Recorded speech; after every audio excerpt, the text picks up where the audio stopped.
So, David, of course, Ohio has been for the past couple of decades now the fulcrum of, in many respects, of the presidential elections, and this year anticipate is no difference.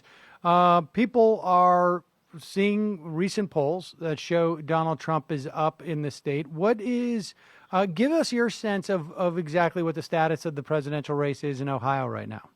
Yeah, I mean, I think it's fair to say that it's tight. I don't.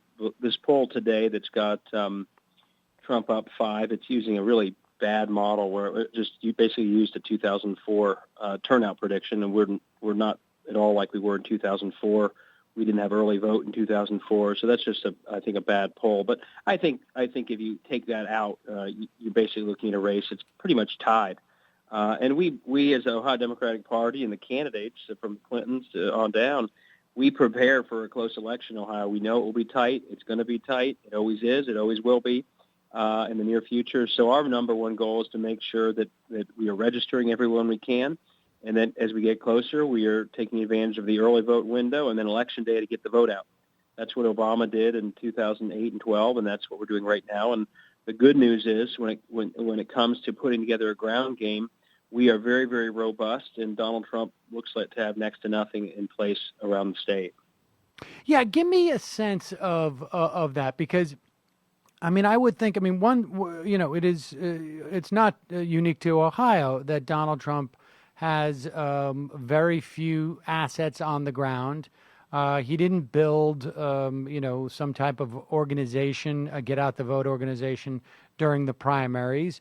To the extent that he's built one at this point, it is fairly limited, but different than other swing states and battlegrounds where he hasn't built the same type of machine, essentially, that the Clinton has.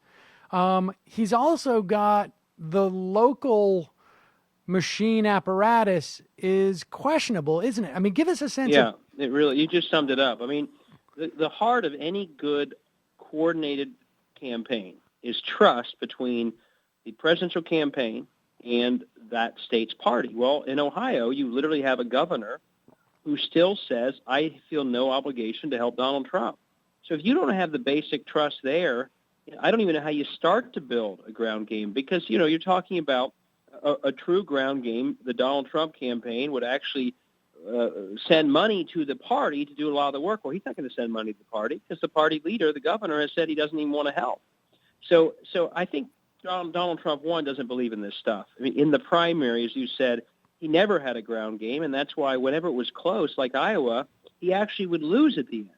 Someone else like Cruz, who was better organized, would make up a deficit in the last days because they actually had targeted their voters, called them up, got them to the polls. Donald Trump never bothered to. So he never did it before. He doesn't seem to understand it. And in places like Ohio, the best partner he would have is a group of people led by John Kasich who feel no obligation to help him. So, we right now, with hundreds of staff, we have dozens of offices, and Trump has now opened, I think, a dozen, but and it's on my Twitter feed, which is David Pepper, I took a photo of his Toledo headquarters the other day at 5:20, which is peak hours to be volunteering. No one's there. Not one paper is on a desk. Not one thing is on a wall. This is as hollow as his foundation. There's nothing happening. And so in a close race, that kind of organizing makes all the difference. I mean, that organizing is why Karl Rove was so surprised in 2012. Obama and the campaign had outmaneuvered him when it came to organizing, and the Romney people actually tried. Here, this year, Donald Trump has nothing to speak of, and in a close race, I think that actually will be a major factor in our ultimate victory. How much does John Kasich, how much control does he have over that apparatus? I mean, because like you say, it's 50-50 race. I mean, more or less. It's one thing to say, okay, his offices are pretty hollow.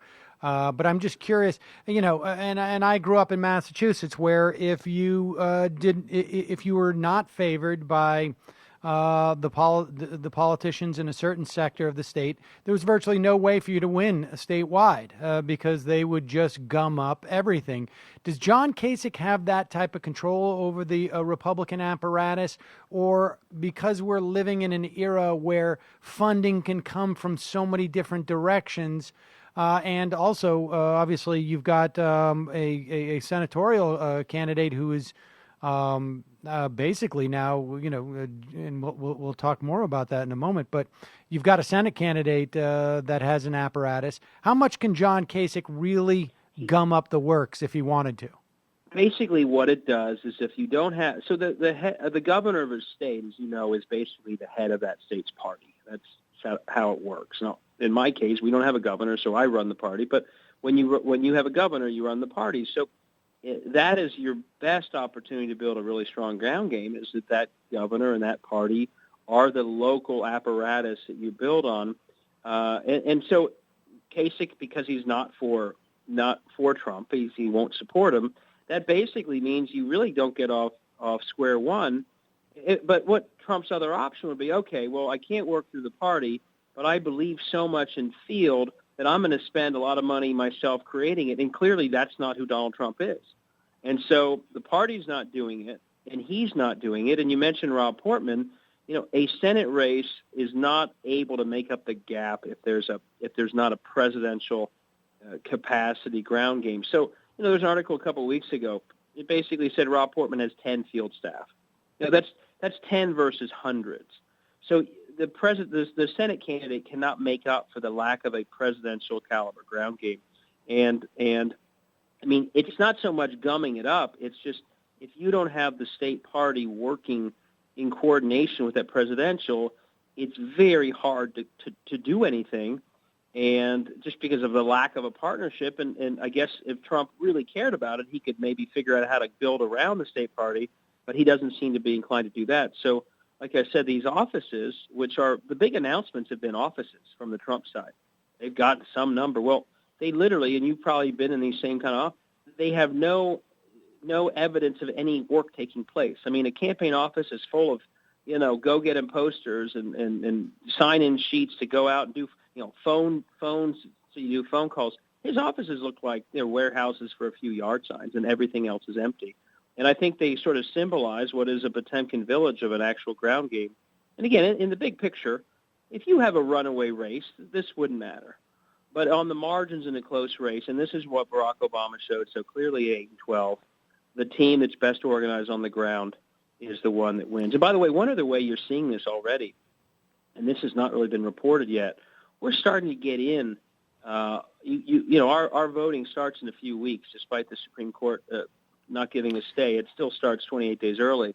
We're already seeing sort of the number of requests for early voting ballots. And in a number of major counties, and this is anecdotal at this point, we are seeing Democratic requests up and Republican requests down in major Republican counties and in Democratic counties. That reflects both a ground game problem as well as an enthusiasm problem. And we're starting to see in a number of counties that indicator that there's also a problem there, and that's both organizing and enthusiasm. When and we got to take a break here in just a second, but when would you get more data on that specifically, as opposed to anecdotes? Is there a time where that information gets released by the Board of Electors or I mean, you basically need to track it down with each county. And when I say anecdote, I mean, I've seen the specific numbers. We have a major county near, let me look it up here. We have a major county near Cincinnati. It's a Republican county. And Democratic absentee ballot requests were up something like 30%. Republican ballot requests, and this is a Republican county, were down 15%. Wow. And this reflects some, I think, lack of enthusiasm by Republicans, but also lack of organization. And I think ours being up in that county represents sort of more enthusiasm to vote, as well as more organization. And I think later, now polling does not reflect ground game. People keep asking, well, if your ground game is so good, why is your polling, why are you tied? Because the ground game is all about, in the end, the vote itself. It's not about public opinion. That's determined by a lot of other things. But at the end, I think the final, 55 days, I think you'll start seeing indicators that one campaign has a real ground game Right. that's driving the vote out, and the other just doesn't. All right, David Pepper, we've got to take a break. When we come back, let's talk more about that Supreme Court ruling this week in terms of early voting. I want to talk also about the Portman's Strickland race, as well as why it is that it is tied in Ohio. Like your point's well taken, the ground game gives us sort of the yield of who actually ends up casting a vote from that. But let's talk about why it's tied in Ohio when we come back.